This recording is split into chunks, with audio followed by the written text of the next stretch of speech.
NCMC कार्डची नोंदणी चालू झाली आहे।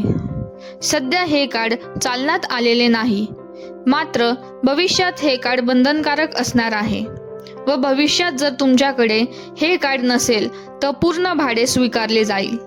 या कार्डसाठी महिला, ज्येष्ठ नागरिक, पत्रकार आणि विद्यार्थी पात्र आहे व हे कार्ड फक्त 199 रुपयात GST सह आपल्या जवळच्या ST बस स्टँडवर उपलब्ध आहे।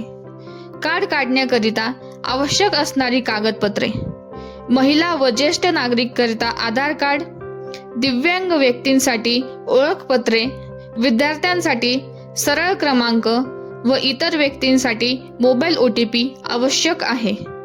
कार्डची डिलिव्हरी नोंदणी केलेल्या ठिकाणी 30 दिवसाच्या आत मिळेल व महत्त्वाचे म्हणजे तिकीट फक्त कार्ड वॉलेटमधूनच दिले जाईल व कार्डला मोबाईल ॲपद्वारे किंवा ETI मशीनद्वारे रिचार्ज करू शकतात। कार्ड हरवल्यास किंवा खराब झालेले कार्ड पुन्हा बदलून दिले जाईल। कार्डला रिचार्ज कसे करायचे हे जाणून घेण्याकरिता चॅनलला नक्की सबस्क्राईब करा।